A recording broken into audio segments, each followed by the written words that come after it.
Welcome back students. Previous video में हम लोग क्वेश्चन नंबर 17 तक सॉल्व कर चुके थे।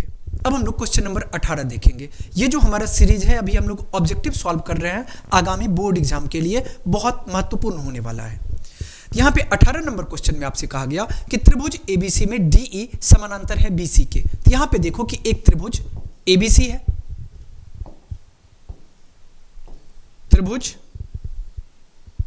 ए बी सी,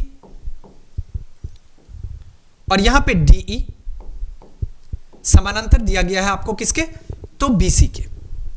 अब क्या कहा गया कि एडी बाई डीबी 5:3 है, तो ये 5 है और ये 3 है।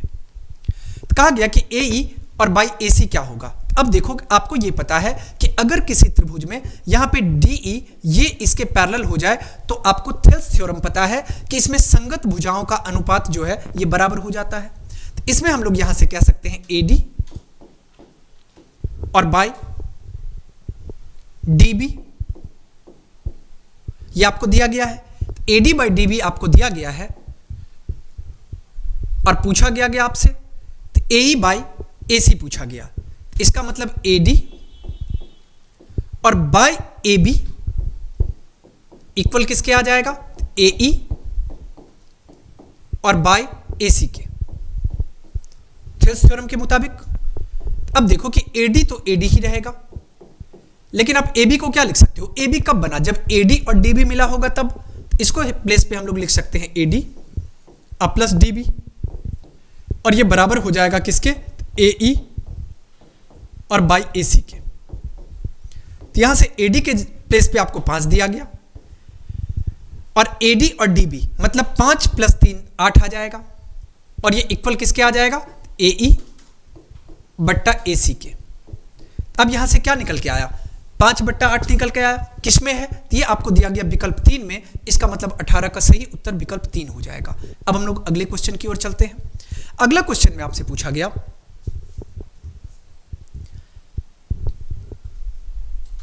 यदि समानांतर चतुर्भुज की सभी भुजाएं एक वृत्त को स्पर्श करे तो वह समानांतर चतुर्भुज होगी। मतलब कहा गया कि अगर किसी समानांतर चतुर्भुज की सभी भुजाएं एक वृत्त को स्पर्श करे, इसका मतलब यह समझो आप कि अगर ये फिगर हम लोग ड्रॉ करते हैं,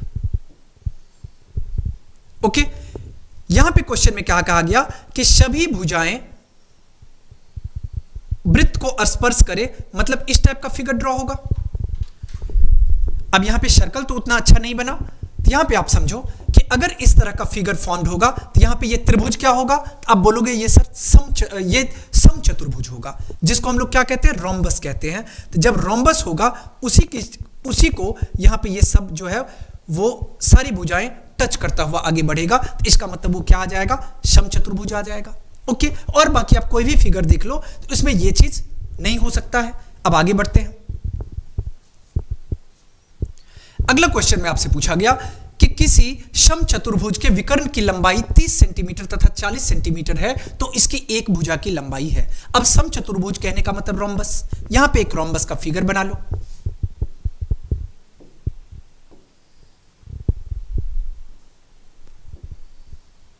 ये रहा आपका रोम्बस का फिगर, ए बी सी और डी।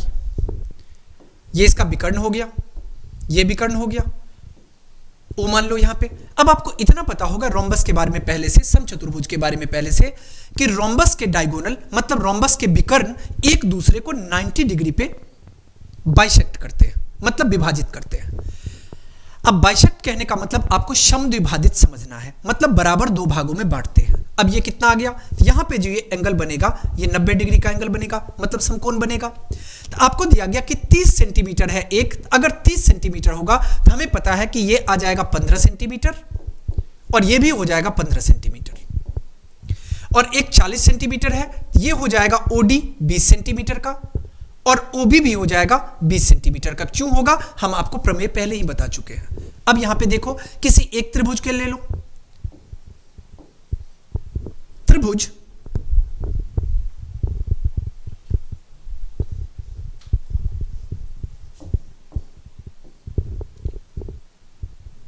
ए ओ बी में, और ए ओ बी क्या है, समकोण त्रिभुज है, और आपको पता है कि समकोण त्रिभुज में हम लोग पाइथागोरस थ्योरम अप्लाई कर सकते हैं।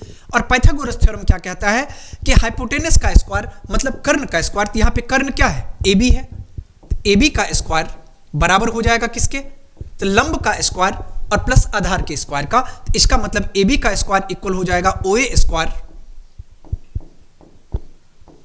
प्लस ओ बी स्क्वायर के। अब यहां से देखो कि A B square, A B तो आपको नहीं पता, और ये ओ ए स्क्वायर, ओ ए कितना है 15 है, 15 का स्क्वायर, और ओ बी कितना है 20 है, तो 20 का स्क्वायर। अगर आप इसको सॉल्व करोगे तो ए बी स्क्वायर बराबर हो जाएगा 15 का स्क्वायर 225 और 20 का स्क्वायर 400। तो यहां से ए बी स्क्वायर बराबर हो जाएगा 4 और 2 625।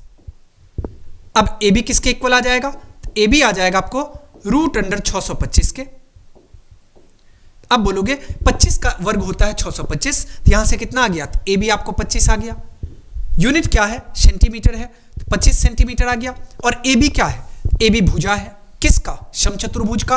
क्वेश्चन में आपसे पूछा गया था कि समचतुर्भुज की भुजा क्या होगी, तो उसकी लंबाई 25 सेंटीमीटर होगी। ये आपको दिया गया विकल्प 3 में, तो 20 का सही उत्तर विकल्प 3 हो जाएगा। बातें समझ में आ गई। अब हम लोग चलते हैं अगले क्वेश्चन की ओर। अगला क्वेश्चन में आपसे पूछा गया कि त्रिभुज एबीसी में डी समानांतर है बीसी के और एडी बट्टा डीबी बराबर 3/5 के है। यदि एई 4.8 सेंटीमीटर के है तो ईसी का मान होगा। ईसी का मान आपको पता करना है। यहां पे देखो आपको दिया गया त्रिभुज एबीसी, ए बी और सी। डी बीसी के समानांतर है, तो डीई जो है ये बीसी के समानांतर है।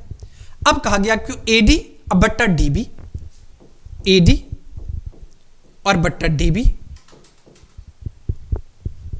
कितना का है।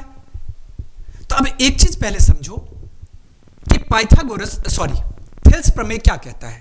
थेल्स प्रमेय में आपको पता है कि अगर तीसरी भुजा के समानांतर ये रेखा है, मतलब डीई और बीसी समानांतर है, तो यहां पे जो बचे हुए भुजाएं हैं उसका अनुपात क्या होगा, बराबर हो जाएगा।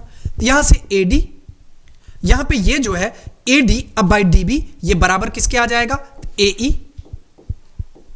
और बाई ईसी के। ये आपका थेल्स थ्योरम कहता है। यहां से अब आप इसका वैल्यू पुट कर लो। एडी बाई डीबी ये कितना दिया गया, 3/5, और ये बराबर किसके आ जाएगा, एई आपको दिया गया 4.8 और ईसी आपको नहीं पता। अब इसको सॉल्व कर लो। यहां से आप क्रॉस मल्टीप्लाई करोगे तो 3 गुने ईसी और ये बराबर हो जाएगा किसके, 4.8 और गुने 5 के। यहां से ईसी किसके बराबर आ जाएगा, ईसी आपको आ जाएगा 4.8 गुने 5/3, 16×3 = 48, मतलब 1.6, और 1.6 को अगर हम लोग 5 से गुना करेंगे 16×5 = 80, मतलब 8.0 आ जाएगा। और 8.0 सेंटीमीटर कह लो या इसी को आप 8 सेंटीमीटर भी कह सकते हो। 8 सेंटीमीटर कहां दिखाई दे रहा है, ये आपको विकल्प 3 में दिख रहा है। इसका मतलब सही उत्तर विकल्प 3 हो जाएगा। अब हम लोग अगले क्वेश्चन की ओर बढ़ते हैं। देखो अगला क्वेश्चन में आपको पूछा गया कि त्रिभुज एबीसी में डी समानांतर बीसी के है, एडी बट्टा डीबी बराबर 3/5 के है। तो कहा गया कि यदि एई 1.8 सेंटीमीटर है तो एसी बराबर है, तो मतलब एसी किसके बराबर है। तो यहां पे देखो कि एबीसी एक त्रिभुज है, ए बी और सी, और इसमें क्या कहा गया, तो डीई ये समानांतर आपको दिया गया किसके, बीसी के, और आपको दिया गया एडी बट्टा डीबी। अगर बता है कि डीई समानांतर होगा बीसी के, तो यहां से क्या निकल के आ जाएगा, यहां से according to Thales theorem AD बट्टा डीबी बराबर हो जाएगा किसके, एई और बट्टा ईसी के, इसी के। यहां से देखो एडी अब बट्टा डीबी आपको दिया गया कितना, तो ये आपको दिया गया 3/5 बराबर ए की जगह पे 1.8 और ईसी आपको नहीं पता है। क्रॉस मल्टीप्लाई करो तो 3 गुने ईसी बराबर हो जाएगा 1.8 गुने 5 के। तो यहां से कितना आ जाएगा, इसी बराबर आ जाएगा 1.8 गुने 5 अब बट्टा 3 के। 3 एकम 3, 3 छके 18, 0.6 आ जाएगा।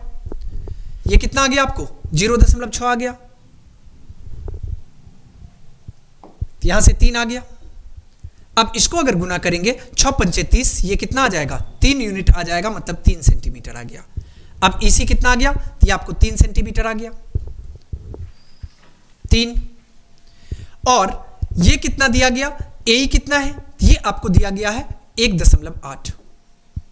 और आपसे पूछा क्या गया, एसी पूछा गया। यहां पे आप एसी पता कर लो। एसी किसके बराबर होगा, तो एई अब प्लस ईसी के, एई अब प्लस ईसी के। एई कितना है, 1.8 सेंटीमीटर। और ईसी कितना है, ईसी अभी आपने पता किया 3 सेंटीमीटर, 3 सेंटीमीटर। तो यहां से कितना आ गया, 4.8 सेंटीमीटर। अब 4.8 सेंटीमीटर कहां दिख रहा है, ये आपको विकल्प 3 में दिख रहा है। इसका मतलब 22 का सही उत्तर विकल्प 3 हो जाएगा। ओके, अब हम लोग आगे बढ़ते हैं। अगला क्वेश्चन में आपको कहा गया कि दो समरूप त्रिभुजों की भुजाएं 1:2 के अनुपात में है, तब इस त्रिभुजों का क्षेत्रफल का अनुपात होगा। अब पहले इसके कुछ कॉन्सेप्ट को समझो। अगर किसी दो समरूप त्रिभुज में भुजाओं का अनुपात दिया हो तो क्षेत्रफल क्या होता है, तो भुजाओं के वर्गों का अनुपात ही त्रिभुज का क्षेत्रफल होता है, मतलब त्रिभुज के क्षेत्रफल का अनुपात होता है। तो अब देखो कि ये कितना दिया गया, भुजा दिया गया आपको 1:2। तो इसका क्षेत्रफल का अनुपात क्या होगा, 1 का स्क्वायर करो। यहां पे क्षेत्रफल का अनुपात 1 का स्क्वायर अनुपात 2 का स्क्वायर। 1 का स्क्वायर 1 आ जाएगा और 2 का स्क्वायर कितना आ जाएगा, 4 आ जाएगा। इसका मतलब क्षेत्रफल का अनुपात जो है वो 1:4 होगा। किस में दिखाई दे रहा है, ये आपको विकल्प डी में दिख रहा है। इसका मतलब 23 का सही उत्तर विकल्प डी हो जाएगा। ओके, अब हम लोग चलते हैं अगले क्वेश्चन की ओर। अगले क्वेश्चन में आपसे पूछा गया कि समबाहु त्रिभुज एबीसी में यदि एडी लंब है बीसी पे, तब AB square by AD square बराबर किसके आ जाएगा। तो यहां पे डायरेक्ट आपको समझ लेना है कि त्रिभुज ABC में अगर AD परपेंडिकुलर BC पे है तो AB स्क्वायर और AD स्क्वायर का जो रेशियो होगा वो आ जाएगा 4:3 के बराबर। ओके, तो इसका करेक्ट आंसर जो है वो हो जाएगा विकल्प 2।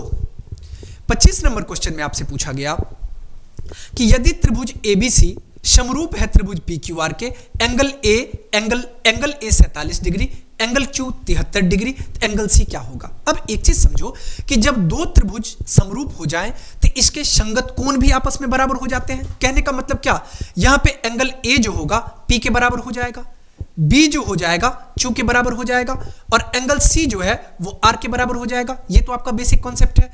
यहां से आपको देखो पूछा क्या गया, एंगल C पूछा गया। तो एंगल A किसके बराबर है, एंगल P के बराबर है। एंगल B किसके बराबर है, एंगल Q के बराबर है। और एंगल C किसके बराबर है, एंगल R के बराबर है। अब यहां पे देखो कि आपको एंगल A दिया गया अगर 47 डिग्री का, तो बिल्कुल क्लियर हो गया कि P भी हो जाएगा 47 डिग्री का। अगर आपको Q दिया गया 73 का, तो यहां से क्लियर हो गया कि B भी हो जाएगा 73 डिग्री का। आपसे C पूछा गया तो इन ट्रायंगल ABC में, मतलब त्रिभुज ABC में आपको पता है कि किसी भी त्रिभुज के तीनों भुजाओं का सम 180 डिग्री होता है। तो यहां से angle A plus angle B और प्लस एंगल C, ये आ जाएगा कितना, 180 डिग्री। अब एंगल A कितना है, 47 डिग्री। एंगल B कितना है, 73 डिग्री। एंगल C पता करना है और ये इक्वल हो जाएगा 180 डिग्री के। सम कर लो, 7 3 10 का 0 कैरी 1, 7 4 11 1 12, 120 प्लस एंगल C और ये बराबर हो जाएगा 180 डिग्री के। यहां से अगर आप इसको सॉल्व करोगे तो आप कह सकते हो कि एंगल C इक्वल हो जाएगा 180 माइनस 120 के, मतलब ये 60 डिग्री के। किसके, 60 डिग्री के। अब देखो कि 60 डिग्री कहां दिख रहा है, ये आपको विकल्प C में दिख रहा है। इसका मतलब 25 का सही उत्तर विकल्प 3 हो जाएगा। ओके, अब हम लोग आगे बढ़ते हैं।